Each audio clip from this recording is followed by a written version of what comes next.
నువ్వేదో ఒక నిర్ణయం తీసుకొని మొండిగా నీ ఈగోని సాటిస్ఫై చేసుకోవడానికి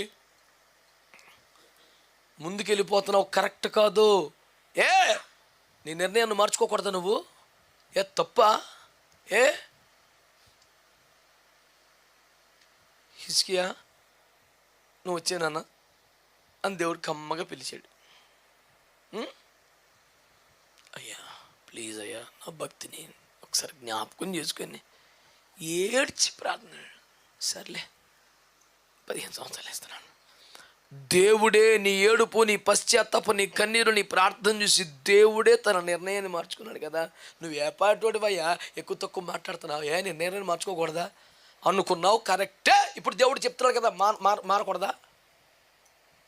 ఏంటో మొండితనం ఏంటని అడుగుతున్నాను నేను దేవుని బిడ్డల్ని. ఎందుకు? ఏమి లాభం నీకు? ఏమి సాధించావు? దేవుడు కదా చెప్పేది. ఆగొచ్చు కదా, డైరెక్షన్ మార్చుకోవచ్చు కదా. గిల్గాలన్నాడు, బయలుదేరాడు. బేతేలన్నాడు, ఇటు తిరిగాడు. కాసేపటికి ఎరుకోను, అటు తిరిగాడు. ఏంటి ప్రభా గంటకో మాట. నేను ఫిక్స్ అయిపోయాను. నేను ఫిక్స్ అవ్వను. నేను గమ్యం మీద, రూట్ మీద ఫిక్స్ అవ్వను. నీ మాట మీద ఫిక్స్ అవుతాను. నువ్వు గిల్గాలంటే గిల్గాలి, బేతేలంటే బేతేలు, ఎరుకంటే ఎరుకొని, యోర్దాన్ నువ్వు ఎటు చెప్తాటే. నువ్వు ఇందాక గిల్గాలన్నావు కదా. అన్నాను. ఇప్పుడు నేనే అన్నాను ఇటు తిరగమని. తిరగాలి.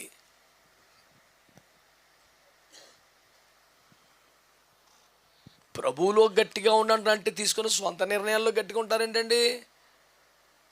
అదేమన్నా ఆశీర్వాదకరమా? అదేమన్నా మంచా? ఇంత క్లియర్గా మోషే ఎక్స్ప్లెయిన్ చేస్తే వాళ్ళు ఏమంటారండి? మాకు ఇక్కడ దొడ్లను కట్టుకుందాము, మా పిల్లలకు పురములను కట్టుకుందాము, మేము యుద్ధం చేసి వస్తాం, వచ్చేప్పటికి మా పిల్లలు ప్రాకారము కలిగిన నగరంలో ఉండాలి. ఎంతసేపు నీ మైండ్లో ఏముందో అదే తప్ప ఇంకెప్పుడు చెప్పిన వినవా నువ్వు? ఆ పంతమేదో, ఆ పట్టుదలేదో మోకాల మీద ఉంటే, ఉపవాసం ఉంటే ఇప్పటి ప్రపంచాన్ని తలకిందలు చేసేద్దు నువ్వు. అక్కడ ఉండదు. 3 రోజులు ఫాస్టింగ్ ఉందాం అనుకున్నాను కానండి, కొంచెం ఏదో కాలు చేతులు లాగినట్టుగా తల తిప్పేసినట్టుగా ఉందని తినేసానండి. అలాంటి ఎన్నిసార్లు మోకాళ్ళలో ఇప్పుడు తీర్మానం చేసుకోవటం, ఇంటికి వెళ్ళిపోయిందని మళ్ళీ డైల్యూట్ అయిపోవటం. ఈ వారం నుంచి 4ంటికి వెళ్ళేసి మోకాలు ఎత్తనాలు వెళ్ళు. 4ంటికి అలారం పెట్టడం, దాని పైన నొక్కేయటం. అప్పుడు చెవిలో చెప్తాడు ఆ దరిద్రుడు. అదేం చెప్తాడు వచ్చి, దేవుడు 4ంటికి వింటాడు ప్రార్థన, 5ంటికి వింటా, నో ప్రాబ్లం, పడుకో, ఇంకో గంట సేపు అన్నాడు. Yes amen praise the lord. అదే పరిశుద్ధాత్మని స్వరంలా ఉంటుంది వీడికి. అవును, దేవుడు 4 గంటలకి వింటాడా, 5 గంటలకి వింటా, కరెక్టే కదా. Super logic, very good point. అక్కడ టైం కాదురా, నువ్వు చేసుకున్న మొక్కుబడి ఏంటి? నువ్వు దేవునికి మాట ఇచ్చావు కదా. ఆయన సమయం ఏముంది, ఎప్పుడైనా అంటాడు. నువ్వు ప్రార్థించు సమయం నోటి పెట్టుకున్నావుగా, ఎందుకు మారిపోతున్నావు పద్దాగా? పౌరుషం అనేది ఆడవక. అదే పౌరుషం ఎక్కడ ఎవరి మీద ఉంటుంది? తిండి మీద ఉంటుంది. సరిగ్గా మార్కు లేదని అమ్మ నన్ను కోపడ్డారు అనుకోండి, నాకు వద్దాను. ఈ నిజంగా అన్నం వద్దని ఎంతసేపు ఉండగలడు? రోడ్డుకి గట్టిగా చెప్తాడు. ఎందుకు వచ్చిన పనిరా? ఇంత చెప్పినా చెప్పండి, మొండిగా ముందుకెళ్తున్నారా? అది మేలుకరమా?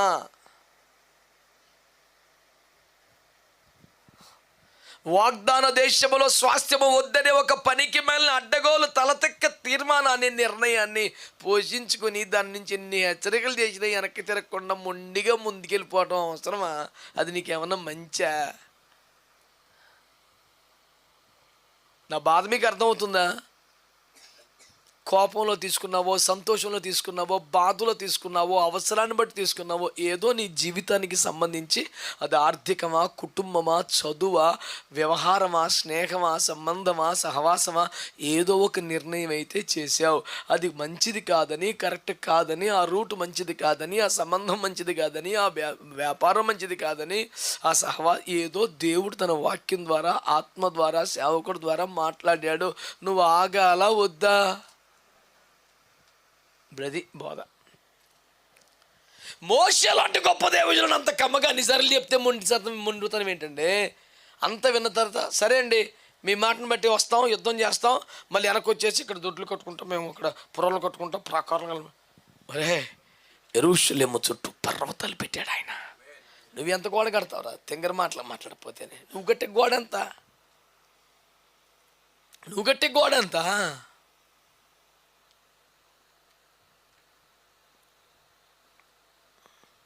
యెరూషలేము చుట్టూ పర్వతములున్నట్లు ఇది మొదలుకొని యెహోవా తన యందు భయభక్తులు గల వారి చుట్టూ ఉండి వారిని సంరక్షించాడు. ఆయన పెట్టుకున్న ఈ రక్షణ వ్యవస్థ ప్రకారం అది నువ్వు కట్టుకున్న గోడకి సమానమా? అది ఎంత పటిష్టం? నువ్వు గోడ కడతానన్నా చుట్టూ పర్వతాలు పెట్టేసాడు. చుట్టూ పర్వతములే ప్రాకారముగా కలిగిన యెరూషలేము, యెహోవాయే ప్రాకారంగా ఉండే యెరూషలేము, దేవదూతల కాపుదలు ఉండే యెరూషలేము వద్దట. ఇటు గోడ కట్టేసుకొని అందులో ఉంటాడంట. మా పిల్లలు ప్రాకారం గల పొలంలో ఉండాలి, సెక్యూర్ లైఫ్ ఉండాలండి. ఇలాగా బద్దాక రాకడనుకొని సమర్పణ కొని ఇలాగా మా పిల్లల్ని పెంచమండి. మేము ఒక సెక్యూర్ లైఫ్ ఇవ్వాలండి. మేము ఎలాగో బాధలు పడ్డామండి. మా పిల్లల మటుకు సూపర్గా ఉండాలండి. అయ్యి బాబోయ్, నువ్వు కదా మరి పరమ తండ్రి కన్నా సూపర్ తండ్రివి, నీకు మించినాడు ఉన్నాడు రా బాబు భూమి మీదని. బాధ్యతగా ఉండండి, విపరీతంగా చేయకండి. అర్థమైతే మంచిది. నీకు చెప్పాలంటే 100 మంది పేర్లు చెప్పొచ్చు, లెక్కే ఉంది. ఇప్పుడు ఆదికాండం 4వ అధ్యాయంలో 7, 8 వచనాలు ఎవరున్నారు బాబు అక్కడ? అరే చూసి చదివితే ఇంకెందుకు? ఆదికాండం 4, 7, 8 ఎవడున్నాడు? మీ పాండిత్యం తగలయ్యోయ్, చిచ్చి బాబోయ్, పరువు నాశనం అయిపోయిందిరా చిచ్చి. నీవు సక్రియ చేసిన ఎడల తల ఎత్తుకొనవా, సక్రియ చేయని ఎడల వాకిట పాపము పొంచి ఉండును. అది ఎవడాడు? నెక్స్ట్ ఏం చేశాడు? 8వ వచనం. కయీను తన తమ్ముడైన హేబేలుతో మాట్లాడెను. వారు పొలములో ఉన్నప్పుడు కయీను తన తమ్ముడైన హేబేలు మీద పడి అతనిని చంపెను. 7వ వచనంలో ఎవరు మాట్లాడారు? దేవుడు. 8వ వచనంలో ఎవరు పనిచేశారు? కయీను. సుఖం ఏంటి మరి? పనిగట్టుకొని దేవుడు దిగి వచ్చి ఏం చేశాడు? రేయ్, నీ ఆలోచన విధానం సరిగా లేదు కయీన్. నీవు సత్క్రియ చేసిన ఎడల తలపైకి ఎత్తుకోవా?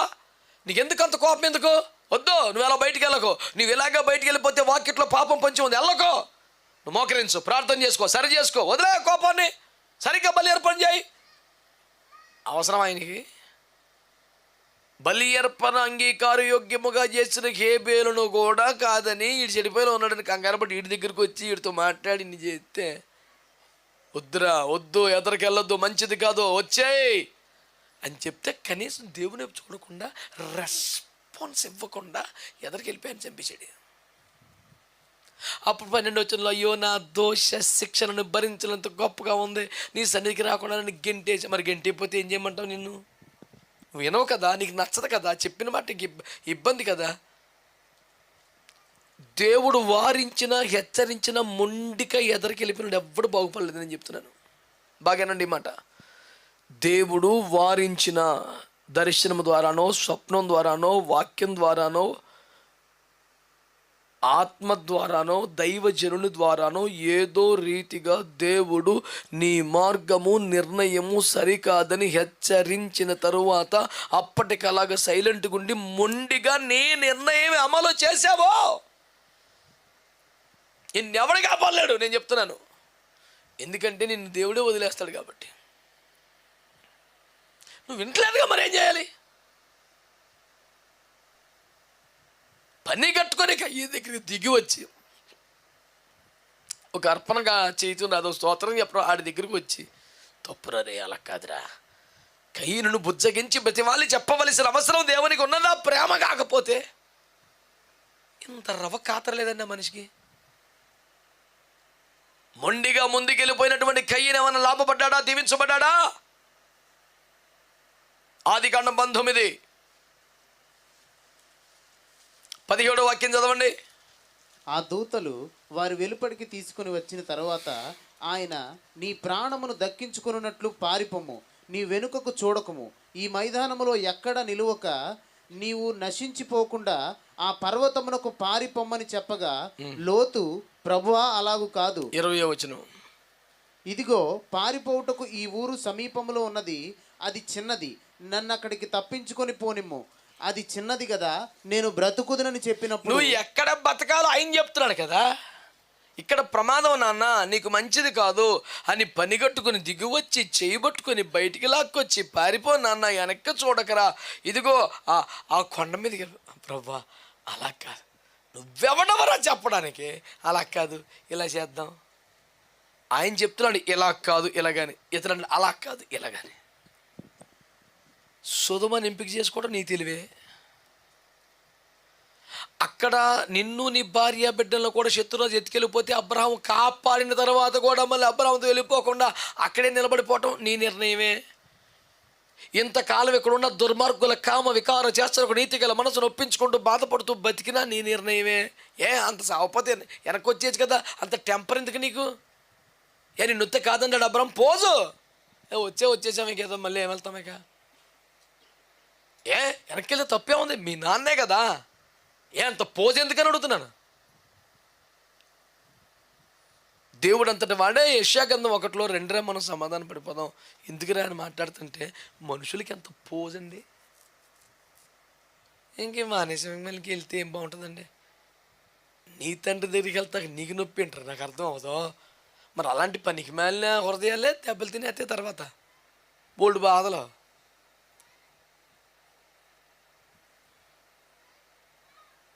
చివరికి దూతలే దిగివచ్చి చేయబట్టుకొని లాక్కొచ్చి వెళ్ళిపోరా ఆ ఊరు, నీకు క్షేమరా వద్దురా అంటే, ప్రభువా అలాగూ కాదు.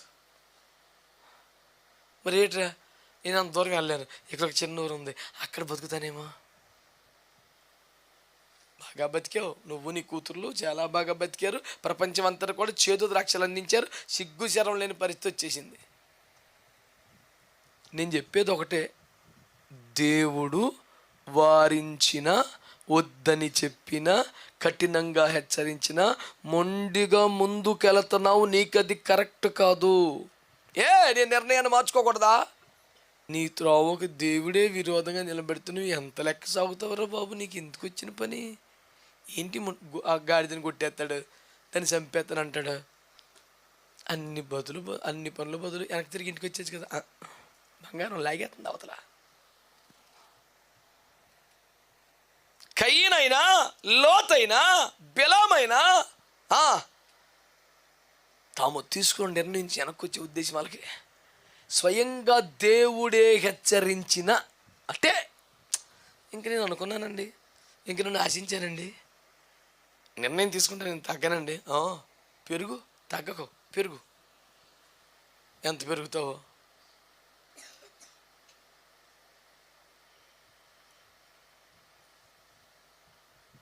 ఇదే డైలాగు.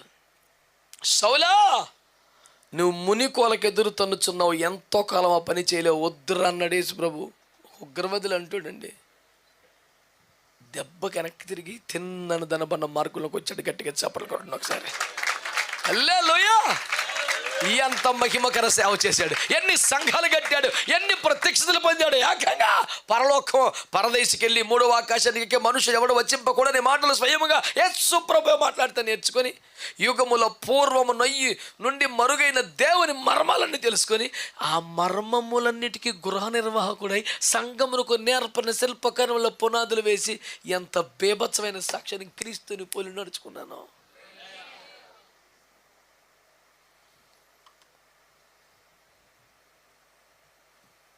రూటు మార్చుకున్న వాడికి అంత ఉంది. ఎదరికి వెళ్ళిపోతున్నాడు, చర్చలు కూల్చేద్దాం, చంపేద్దామని. వద్దో అన్నాడు, దెబ్బ తిరిగేశాడు. ఉగ్రవాదులు అంటాడు బెటర్ అనిపించాడు. వీళ్ళతో మాట్లాడిన మనిషిగా కయ్యంతో మాట్లాడాడు, ఆయనేగా లోతుతో మాట్లాడాడు, ఆయనేగా వాళ్ళు తిరగల. సుత్తినమితులు ఉగ్రవాదులు అంటే భక్తులకు కనపడతారు. ఇతనే బెటర్లా ఉన్నాడు కదా.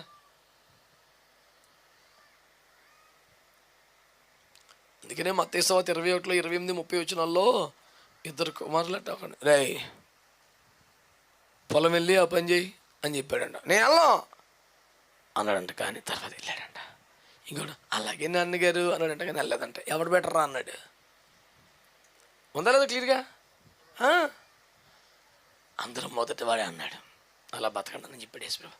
అంటే ఒకవేళ ఇంతవరకు లోబడలేదేమో, వినలేదేమో, కాదన్నావేమో, మొండిగా నీ చిత్తం నీ నిర్ణయం చేద్దాం అనుకున్నావేమో, దేవుడు గట్టిగా మరలా మాట్లాడతాడు కాబట్టి మొదట వ్యతిరేకించిన, ఇంతవరకు లోబడకపోయినా నీ చిత్తం మొండిగా చేద్దాం అనుకున్నా, ఇప్పటికైనా ఒప్పుకో, రా, నువ్వు బాగుపడతావు.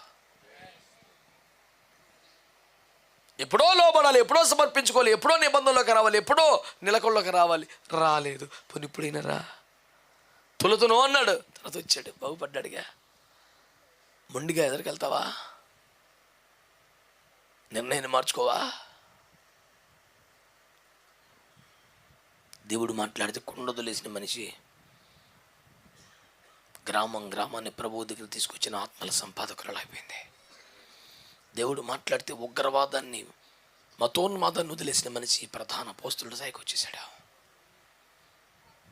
దేవుడు మాట్లాడితే లోబడిని కయ్యను, లోబడని లోతు, లోబడని బిలాం ఎంత నష్టాన్ని ముట్టకట్టుకున్నారు.